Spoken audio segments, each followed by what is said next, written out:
오늘 읽었던 본문의 말씀으로 나는 무엇을 위해 사는가, 우리의 삶의 목적에 대한 부분들을 가지고 말씀을 나누길 원합니다. 일반적으로 우리가 장로교회의 교리의 기본이 되는 웨스트민스터 소요리 문답을 보게 되면 그 1문에 사람이 살아가는 목적이 뭐냐 이렇게 질문을 하게 되고, 그 답에 뭐라고 이야기하느냐 하면 하나님을 영화롭게 하고 그를 영원히 즐거워하는 것이다. 우리의 삶의 목적이 이 땅에 내 자신의 유익을 구하고 내 기쁨을 위해서 살아가는 것이 사람의 본질이 아니고, 하나님을 영화롭게 하고 하나님을 기쁘시게 하는데 사람의 진정한 삶의 목적이 있다, 이렇게 밝히고 있습니다. 오늘 이 본문 10절의 말씀은 바로 그런 내용을 압축적으로 우리에게 이야기해 주고 있는 그런 말씀이 나타납니다. 본문 10절의 말씀을 같이 한번 읽어볼까요? 우리는 그가 만드신 바라 그리스도 예수 안에서 선한 일을 위하여 지으심을 받은 자니, 이 일은 하나님이 전에 예비하사 우리로 그 가운데서 행하게 하려 하심이니라. 아멘. 오늘 이 10절의 말씀을 보게 되니까 우리는 나의 일을 위해서 지음받은 존재가 아니라 예수 그리스도 안에서 하나님의 선한 사역을 위해서 지음받은 하나님의 작품이다, 이렇게 이야기를 하고 있는 말씀이 이 10절의 말씀인 겁니다. 인생의 과제가 이 땅에서 어떻게 편하게 오래 사느냐, 이게 문제가 아닙니다. 어떤 공헌을 하며 살아가느냐, 어떤 선한 열매를 남길 것인가, 여기에 우리의 살아가는 가장 중요한 의미가 담겨져 있다는 것을 이야기하는 것입니다. 우리가 하나님을 섬기며 살 때에 하나님이 지으신 목적대로 사는 삶이 되는 겁니다.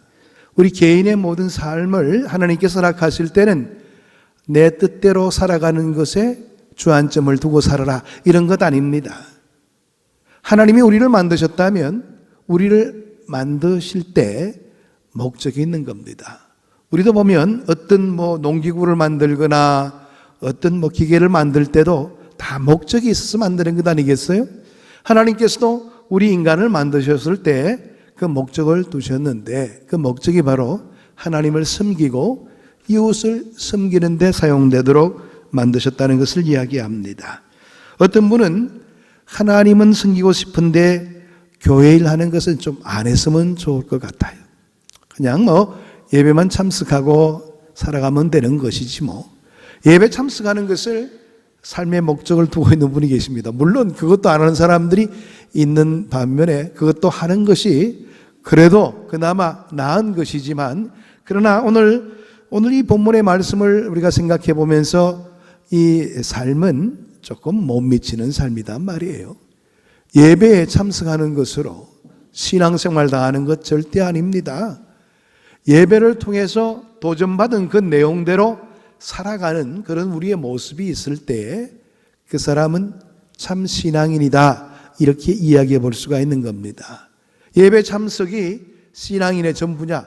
그게 아니라는 것이지요. 그래서 우리가 하나님은 섬기고 싶은데 교회 사역은 왜 해요?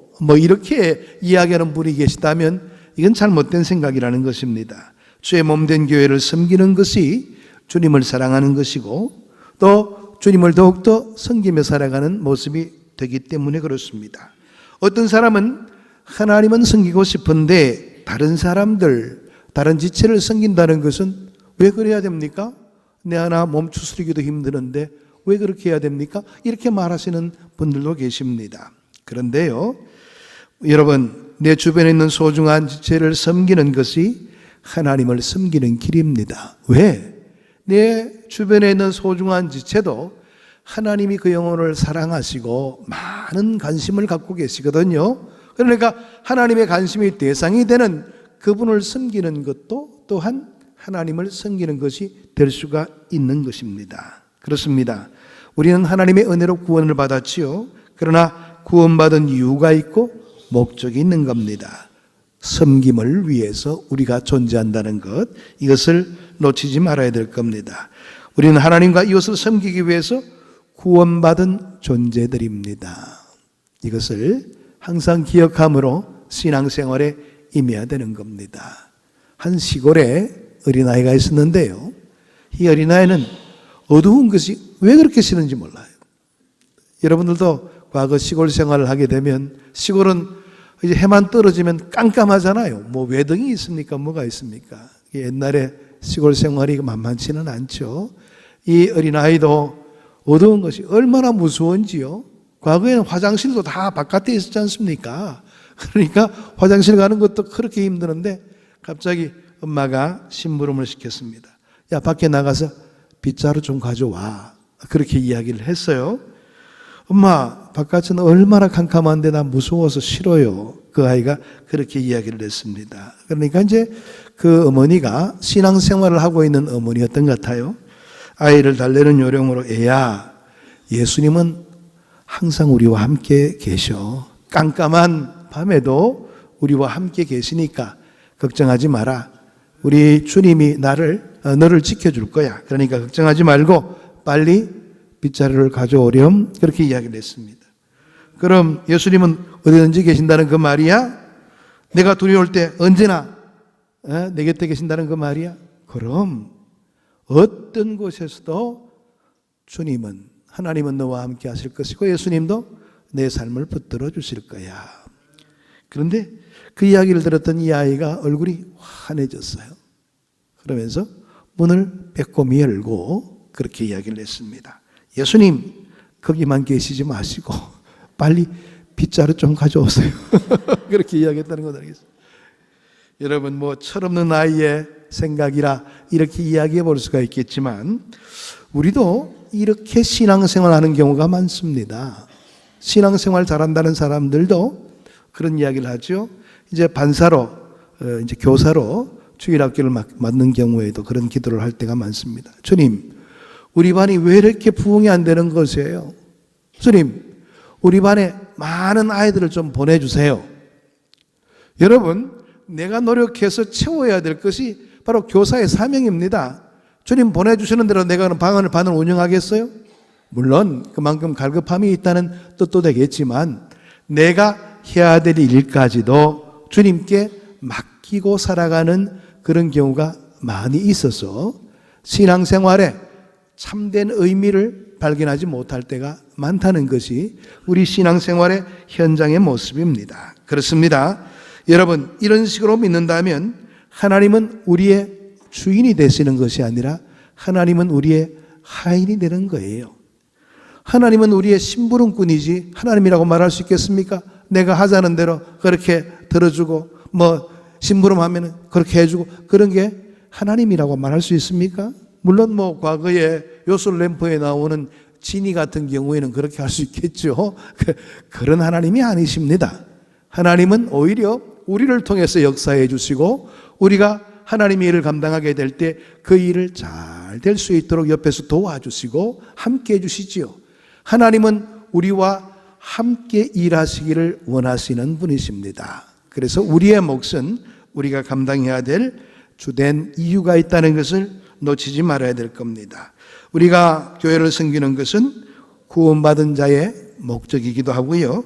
하나님의 백성으로 누리는 행복한 일이기도 합니다. 우리는 대체로 사역이라는 말을 목회자들에게나 쓰는 말이라고 생각하는 경우가 많습니다. 그러나 성경에서 섬김과 사역, 종과 사역자는 모두 동의로 쓰게 되는데요. 때문에 구원받은 모든 그리스도인은 하나님의 소중한 사역자들입니다. 여러분, 우리가 복을 받은 것은 다른 사람들을 축복해 주기 위해서라는 것 아십니까?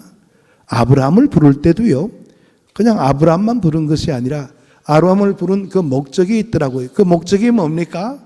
다른 것이 아니었죠. 아브라함을 통해서 온 인류가 복되게 살도록 하기 위해서 아브라함을 불렀다는 것 여러분들은 아시잖아요. 그렇습니다. 우리가 예수를 믿는 것도, 우리가 예수를 믿고 고침받은 것도 다른 사람들을 위하여 그와 같이 하나님께서 그를 쓰시고 그를 인도하신다는 것을 생각해 볼 수가 있습니다. 우리가 구원받은 그날 우리를 천국으로 데려가시면 좋을 텐데 왜 우리를 이 땅에 살도록 하셨을까요? 우리는 대체로 보게 되면 예수 믿는 이유를 천국 가기 위해서라. 물론 틀린 말은 아닙니다. 근데 천국 가기 위해서라 그러면 예수 믿고 오신 바로 죽으면 되는 거예요. 왜? 천국 가니까. 근데 하나님께서 우리를 살려두시잖아요. 여러분, 그 이유가 뭐라고 여기십니까? 그 이유가 뭡니까? 다른 것 아니지요. 하나님께서 우리를 살게 하신 목적이 있기 때문에 그런 겁니다. 이번 부흥사경에 오신 분들은 그 이유를 재미있는 비유로 설명한 거 기억하십니까? 아마 오지 않으신 분들은 굉장히 약이 오르실 거예요. 뭘 말했나? 예? 우리 홍문수 목사님이 그런 이야기 했죠. 숙제가 있다. 숙제 다 하고 오라. 예? 이 땅에 금방 살다가 바로 부르는 게 아니고 예수 믿는다고 그래서 살다가 오라는 것은 숙제를 내어놨기 때문인데 그 숙제 다 하고 오라. 그런 뜻이라고 그랬습니다. 그래요. 우리가 숙제가 있습니다. 그건 뭐냐니까 이 땅에서 열심히 훈련을 받는 거예요.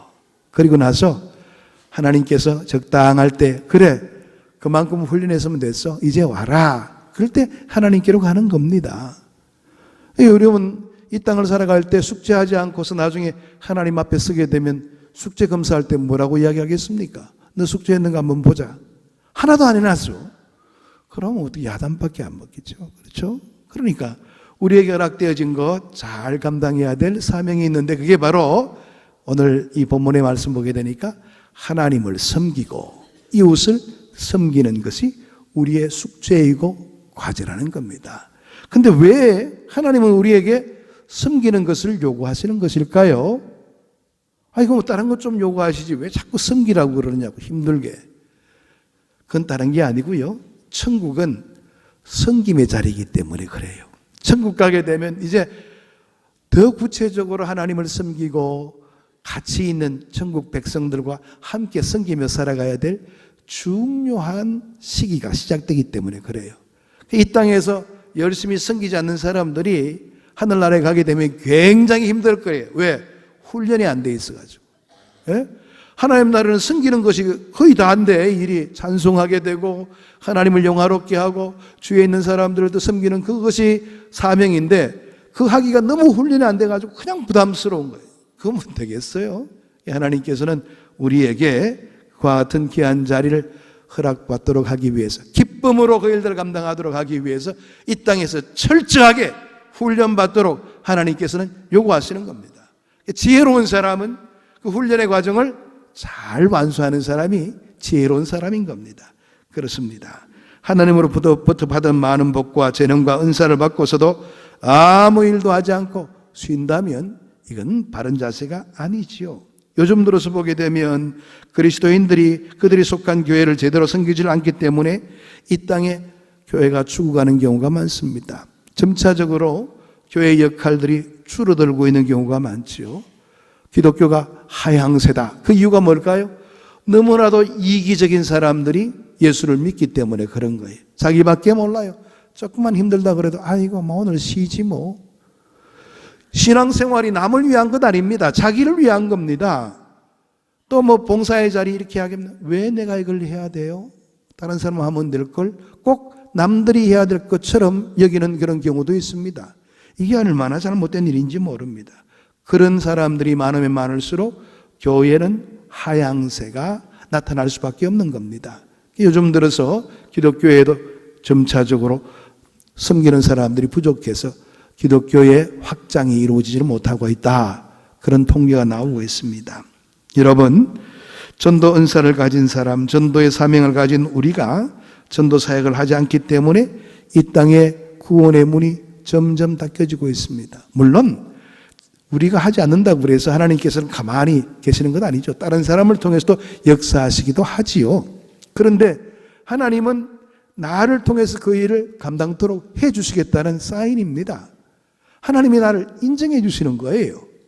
그러니까 교회에서 일이 부과될 때 감사하면 되는 거예요. 아이고, 하나님이 정말 수많은, 지금 72억이 살아있다는데요. 72억의 인구 중에서 나를 알아주시고 나에게 이 일을 맡겨주셨구나. 이거 얼마나 복된 일이에요. 여러분, 만약 여러분들 가운데서 내일 갑자기 문 대통령이 전화를 해서 좀 만납시다. 아마 그 이야기를 한다면 밤잠을 설칠 거예요. 왜? 만나서 내가 뭘 이야기해야 되지? 왜 부를까? 그런 이야기 때문에. 그렇습니다. 그보다 더 뛰어나신 천하 만물을 주관하시고 우리의 인생을 책임져 주시는 그 하나님이 우리를 기억해 주시고 우리에게 사명을 허락해 주시는 거예요. 12월만 되면 다들 얼굴들이 괴로운 분들이 계셔요. 아이고, 이제 내년도에는 좀 안 맡으려고 그러는데 혹시 또 맡기는 것 아니야? 이런 분들이 계시는 것 같아요. 여러분, 즐거이 맡으시기를 바랍니다. 하나님이 나를 통해서 일하시기를 원하시기 때문에 나에게 일을 맡겨주시는 겁니다. 우리는 늘 자기가 급한 일을 먼저 하는 자기중심적인 그런 의식들을 가지고 생활하고 있을 때가 많습니다. 내가 감당해야 될 사역이 있고 나의 도움을 필요한 사람이 있다는 것은 하나님이 주신 기회입니다. 성김을 배우고 예수님을 닮아갈 수 있는 기회를 하나님께서 우리에게 허락해 주신 겁니다. 그런데 왜 선뜻 그 사역의 자리로 가지 못하는 것일까요? 분주하다는 핑계를 먼저 댑니다. 내가 얼마나 바쁜데요. 안 바쁜 사람 어디 있어요? 다 바쁩니다. 주의 일 감당하는 분들이 바쁘지 않은 사람들 봤어요? 다 바쁩니다. 바빠서 섬길 기회가 없다는 것은 자기 핑계일 뿐이죠. 자기를 위한 이기적인 시간표에 걸려서 하나님이 디자인하신 내 삶의 목적을 망가뜨리고 있는 겁니다. 아까 말씀드렸잖아요. 우리는 하나님을 영화롭게 하는 그 일에 쓰임받도록 태어난 존재들이라는 거예요. 그런데도 불구하고 하나님의 목적대로 살려고 하지 않고 내 생각대로 살려는 그런 의지가 강하기 때문에 먼저 자기 시간표에 맞추기를 원합니다. 내가 얼마나 바쁜데요. 왜 나를 시키려고 그럽니까? 안 바쁜 사람 시키면 되지. 그런 이야기를 합니다. 이러한 자기중심주의는 언제나 물질주의 가치관으로 흘러가게 되어 있는 것이지요. 내 돈벌이, 내 개인적인 이익에 조금이라도 방해가 되면은 항상 주의 일은 뒤로 밀리게 되어 있습니다. 내 좀 살만하면요. 내가 좀 넉넉하게 되면요. 젊은 사람들은 취직되면요. 또 공부하는 학생들은 내가 학교 되면요. 그런 이유를 붙이게 되는 겁니다.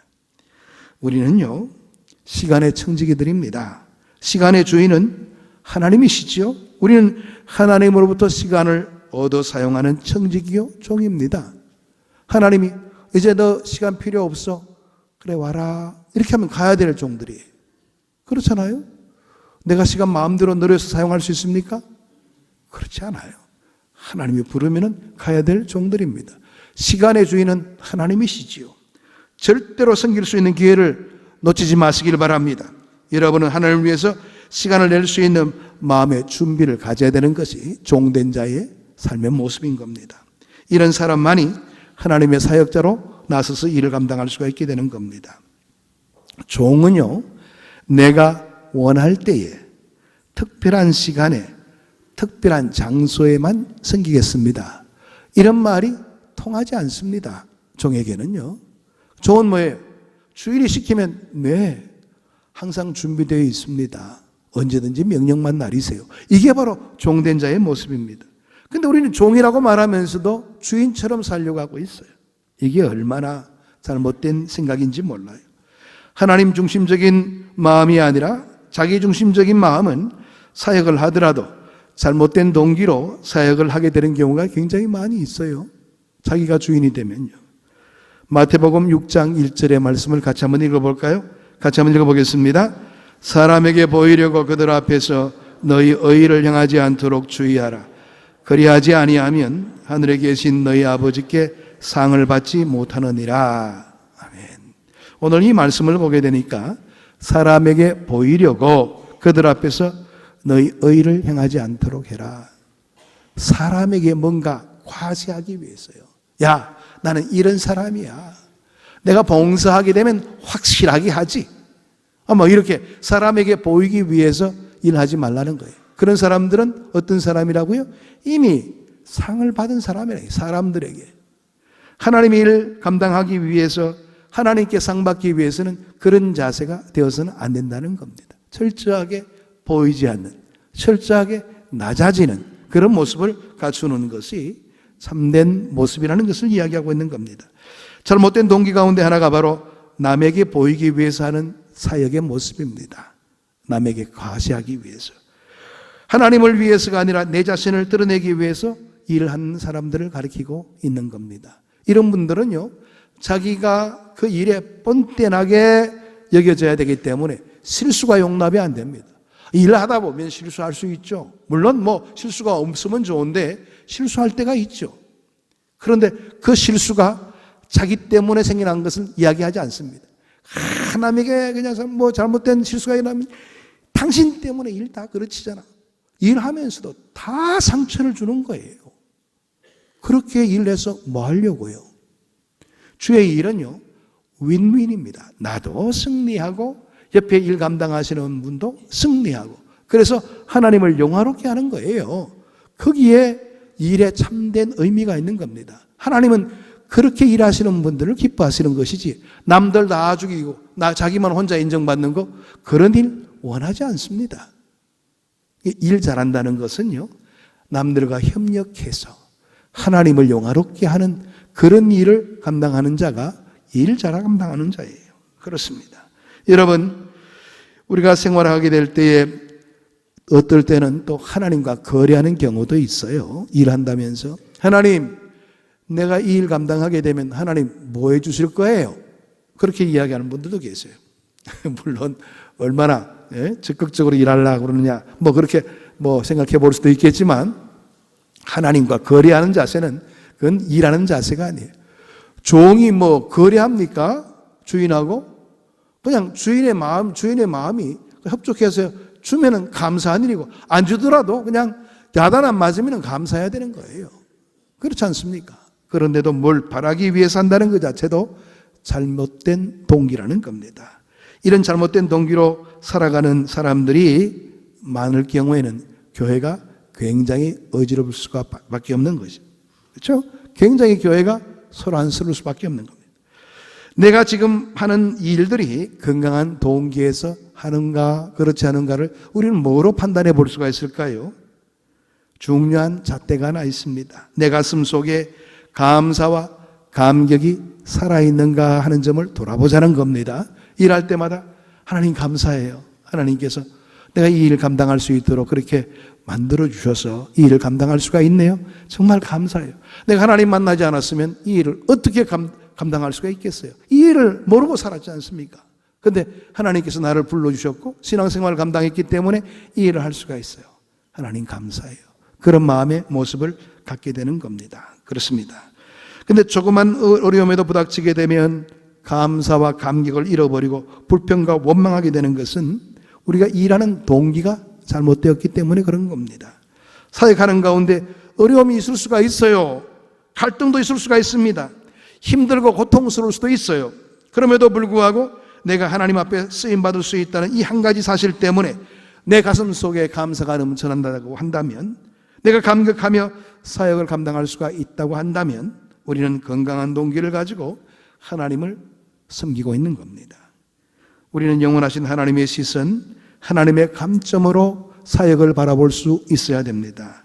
흔히 교회 안에서도 큰 일들이나 사람들의 눈에 드는 일들에는 많은 관심을 가지게 됩니다. 저 일 감당하게 되면 중직자로 나중에 표가 많이 나오겠지? 그런 의미를 가지고 또 일하는 분들도 계십니다. 그런데요, 천국은 작은 일에 충성된 자들에게 큰 일을 맡겨주시는 곳입니다. 우리 교회에서도 간혹 이렇게 큰 교회에 이렇게 사람들이 많은데 내가 할 일이 어디 있을까? 다 알아서 하겠지. 이렇게 굉장히 쉽게 생각하는 분들이 계십니다. 여러분 찾아보시기를 바랍니다. 교회는 할 일들로 가득 차 있습니다. 여러분 자꾸 보이는 쪽에만 신경 쓰다 보니까 할 일이 없는 것처럼 보일 수밖에 없는 겁니다. 보이지 않는 곳에 우리가 감당해야 될 일들이 얼마나 많은지 모릅니다. 부러움의 대상과 존경의 대상이 다르듯이 우리 사역에도 중요한 일과 눈에 띄는 일이 다를 경우가 많습니다. 우리 얼굴에도 보면 얼굴에 제일 돋보이는 것이 어딜까요? 대부분 뭐 코가 돋보이죠. 예. 그런데 어쩌다가 사고로 코에 큰 상처가 났다고 치십시다. 근데 코에 상처가 있다고 그래서 살아가는데 지장이 있습니까? 물론 약간 부담스러울 수는 있겠지만 살아가는 데는 지장이 없습니다. 그러나 우리 몸에 보이지 않는 곳이 굉장히 많죠. 어떤 곳이 보이지 않습니까? 내 내장, 그 다음에 심장, 간, 그 다음에 심장, 이런 곳은 보이지 않아요. 보이지 않으니까 하찮은 것이지. 그렇게 얘기하는 사람이 있습니까? 아니죠. 보이지 않는 것이 훨씬 더 중요하다는 것을 다 알고 살고 있습니다. 주님의 일도 마찬가지입니다. 우리의 눈에 잘 드러나지 않는 것이 하나님께 더욱더 귀히 여김받을 수 있는 그런 일들입니다. 여러분들 보이는 일에만 관여하려고 그러지 마시고요. 보이지 않는 일에 더욱더 열심을 내시기를 바랍니다. 하나님이 알아주시면 그것으로 끝나는 것이지요. 그렇습니다. 교회를 돌아보게 되면 우리 눈에 들어오지 않는 사역들이 얼마나 많이 있는지 모릅니다. 보이지 않는 곳에서 이름도 없이 빛도 없이 사역을 감당하는 수많은 사람들이 오늘 우리 교회가 있기 때문에 우리 교회가 이 땅에 건강하고 또 성장하는 그 일에 주력 다할 수 있는 교회로 살아갈 수가 있게 되는 겁니다. 그렇습니다. 하나님의 눈으로 보게 되면 큰 일 작은 일이 따로 있을 수가 없습니다. 내게 맡겨진 그 일이 가장 위대하고 큰 일입니다. 내가 사역을 감당하는 그 시간이 가장 위대한 시간인 겁니다. 그러므로 그냥 내게 허락되진 시간에 감사하시고요. 내게 맡겨진 그 일에 감사함으로 일들을 감당하시기를 바랍니다. 우리는 대체로 자신이 지적으로나 육체적으로나 물질적으로 열악하기 때문에 쓰임받을 수 없을 것이라는 선입견을 가질 때가 많습니다. 나는 가방끈도 짧고 몸도 약하고 또 물질도 없는데 어떻게 주의 일 감당해요? 여러분, 하나님께서 그 일을 맡길 때는요, 다 채워주시고 맡기는 겁니다. 하면서도 그 일을 감당할 수 있도록 부족함이 없이 만들어주시는 겁니다. 그래서요, 성경에도 보게 되면 약점 때문에 사역을 거부하고 핑계하는 사람을 부끄럽게 하는 수많은 이야기들의 내용들이 있습니다. 모세는 80세의 노인이 되었을 때에 하나님께서 그를 부르셨습니다. 여러분들 같아서는 아이고 은퇴하고 남을 나이인데 그 나이에 나를 부르시면 어떡하겠어요? 난 안 할래요. 그렇게 이야기할 수도 있겠죠. 모세가 적은 일을 했습니까? 큰 일에 쓰임받았습니다. 그 노구의 몸에도 불구하고 하나님께서 그와 함께 해주시니까 그가 그 사역을 마칠 때까지 강건함으로 그 일들을 감당할 수가 있게 되었습니다. 기도원은 굉장히 소심했던 사람입니다. 그래서 하나님의 약속을 받았음에도 불구하고 이게 맞나 따지고 있었던 그런 사람이기도 했습니다. 그런데 그 사람이 주님의 일에 마음을 두게 되었을 때에 그는 그 당시에 가장 강력한 군대인 미디안 군대를 이기고도 남음이 있는 그런 큰 역사를 이루게 되었습니다. 여러분, 베드로 같은 사람은 성격이 급하고 실수투성의 사람이었죠. 그런데 그 베드로도 하나님께서 쓰시게 되니까 초대교회의 큰 사도로 쓰임받게 되었습니다. 여러분, 우리가 잘 알고 있는 사도 바울은 그에게 큰 약점이 있다고 그랬죠. 그게 뭡니까? 육체의 가시가 그에게 큰 약점이라고 그랬습니다. 육체의 가시가 뭘까에 대해서 신학자들은 많은 이야기들을 했습니다. 어떤 분들은 안질일 것이다. 왜? 다메섹 도상에서 큰 빛을 보았는데 그때 너무 눈에 지장을 받아서 아마 안질이 있을 것이다. 이렇게 바라보는 학자들도 있고요. 근데 안질이었다면 아니 이 사도 바울이 3번씩이나 작정까지 해가면서 기도했을까? 아마 그렇게 기도 안 했을 거예요. 아마 위중한 병일 것이다. 그것도 아주 치명적인 병이었을 것이다. 그래서 혹자는 그런 결론을 내리고 있습니다. 아마 사도 바울은 간질에 걸렸을 것이다. 여러분, 안질과 간질 한자 차이입니다. 근데 병세로 본다면 도저히 비견될 수가 없죠. 간질 걸리게 되면 갑자기 있다가 정신이 가는 거예요. 거품을 머금고 쓰러지는 겁니다. 그 당시에 간질은요, 귀신 들린 병이라고 여겨졌습니다.